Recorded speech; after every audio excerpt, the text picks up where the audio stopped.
Kemudian Imam Abu Hanifah rahimahullah membolehkan makanan ruji ataupun makanan asas yang mengenyangkan atau makanan utama. Kalau negeri kita beras, sebagai negeri gandum.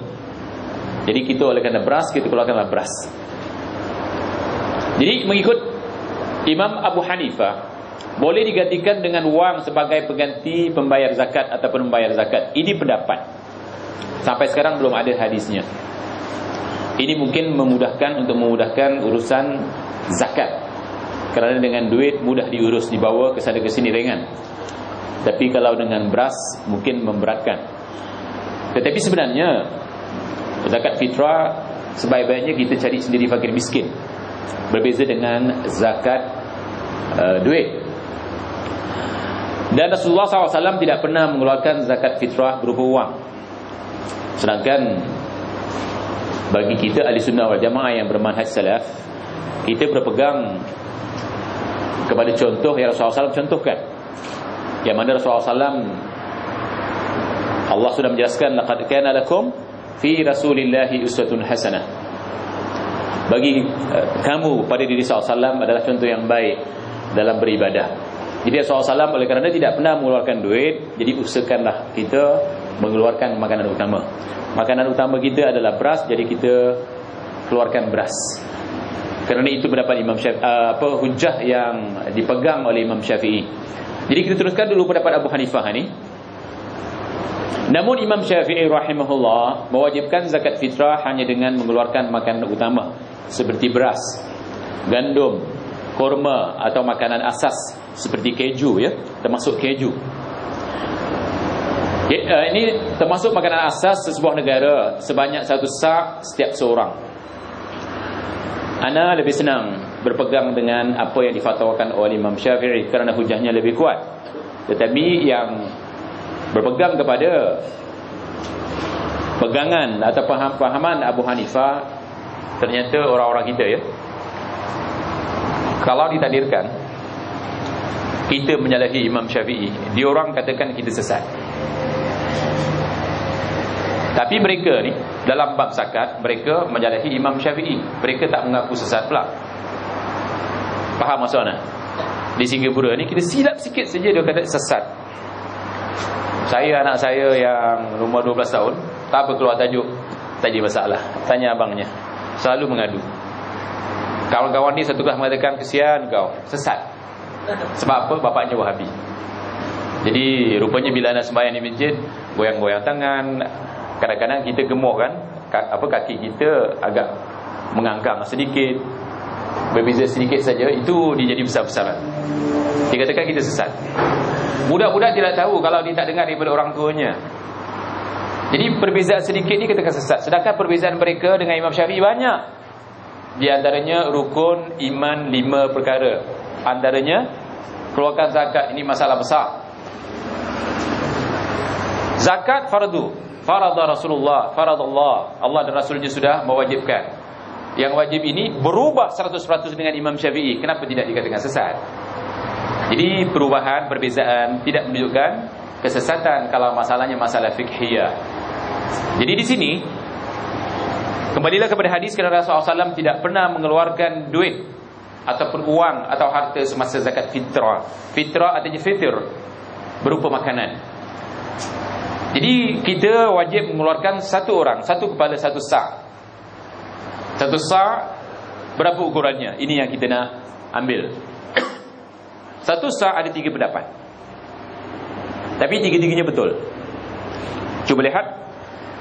Kadar timbangan 1 sa' bersamaan dengan 2.5 atau 2.7 atau 3 kilogram atau 1 gantang Baghdadi. 1 gantang orang kita antara 2,5 dengan 2.7. Tapi kalau dicukupkan 3 kilo itu amat baik. Faman tatawwa khairan fahuwa khairul lahu. Siapa yang menambah dalam sedekah ini, ditambah bukan dikurangkan, maka tambahan itu baik baginya. Bagi nanti kita jangan mengikut apa yang ditentukan oleh MUIS. Kita tengok di rumah kita, beras yang kita makan sekilo berapa? Kalau 1 kilo katakan $2, kali dengan 3, satu orang bermakna $6. Kalau ada 3 keluarga, kali dengan 3. InsyaAllah faham ya? Jangan besok kita makan beras yang $2, kita beli yang $1.50, itu tidak boleh. Lebih tidak apa. Macam di Malaysia, ada beras yang paling mahal ya, sampai RM6 sekilo. Kalau orang tu makan yang RM6, kali 3 berapa? Tapi semua yang kaya, yang miskin keluarkan zakat dengan RM6. Saudara Bakri, berapa ringgit di Malaysia sekarang? RM5 ya? 6,5. 6,5. Cuba lihat. Jadi sini kalau 3 kilo kali 6,5, kita faham lah ya, RM19.5 lebih kurang ya. Jadi kita lihat berapa keluarga kita. Kalau macam saya misalnya 14 campur 2, 16, 3, 17 misalnya.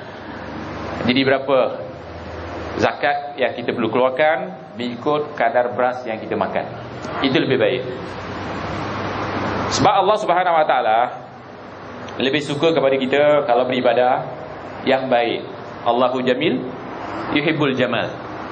Yang jamal itu dikatakan yang baik-baik itu semua. Jadi janganlah terikat dengan muiz. Kalau kita makan yang mahal, keluarkan yang mahal lebih baik. Ataupun kita makan yang murah sekali-sekali, kita keluarkan yang mahal, apa salahnya? Ya, insyaAllah ana sudi membantu antum untuk zakat fitrah ni. Dan duit antum besar. Biasanya kalau antum belikan di Malaysia, subhanallah, beras berganda, insyaAllah. Jadi kita teruskan. Jadi besok jangan ada yang bertanya lagi. Sebab 2-3 hari ini ada yang bertanya, Ustaz, berapa kadar zakat yang perlu kita keluarkan untuk satu orang? Kita katakan paling senang, kalau tidak mampu 2,5 kilo, kalau mampu 3 kilo. Paling kurang 2,5 kilo, tapi paling baik adalah 3 kilo. Hantar berapa keluarga insyaAllah?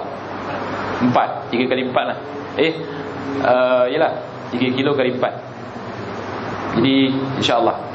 Al-Kulihal, hikmah membayar zakat fitrah ialah untuk membersihkan kesalahan dan perbuatan keji semasa berpuasa. Hal ini telah dijelaskan oleh Rasulullah SAW dengan sabdanya, farada Rasulullah sallallahu alaihi wasallam zakatal fitri tuhratan lis-shaimi minal lagwi war-rafati wa tu'matan lil masakin. Bermaksud Rasulullah SAW telah mewajibkan zakat fitrah sebagai pembersih bagi orang yang berpuasa, pembersih bagi orang yang berpuasa daripada segala perbuatan sia-sia dan perkataan keji, serta sebagai makanan untuk orang-orang miskin. Jadi membersihkan ibadah kita seharian semasa kita berpuasa, kerana kita bukan maksum. Dan Nabi mengatakan al-insanu mahlul khata'i wa nisyan. Jadi katakan manusia fitrahnya tempat membuat salah dan lupa. Jadi kesalahan-kesalahan ini dapat dibersihkan dengan keluarkan zakat. Dan zakat termasuk rukun iman, rukun Islam. Siapa yang ingin menjaga Islam dan imannya, keluarkanlah zakat. InsyaAllah antum di Singapura Allah beri rezeki yang murah, takkanlah tak mampu keluarkan zakat ya. Sedangkan beli kuih lebih mahal, boleh mampu takkan keluarkan zakat. Kuih masalah kedua, zakat masalah pertama. Begitu juga nanti langsir-langsir semua berubah ya. Kapet-kapet semua berubah. Itu tidak wajib, itu sunnah sahaja. Yang wajib dipelihara dulu dan keluarkan zakat, barulah pergi shopping. Jangan pergi shopping dah tak ada, nak keluarkan zakat. Subhanallah. Yang berhak menerima zakat fitrah siapa dia?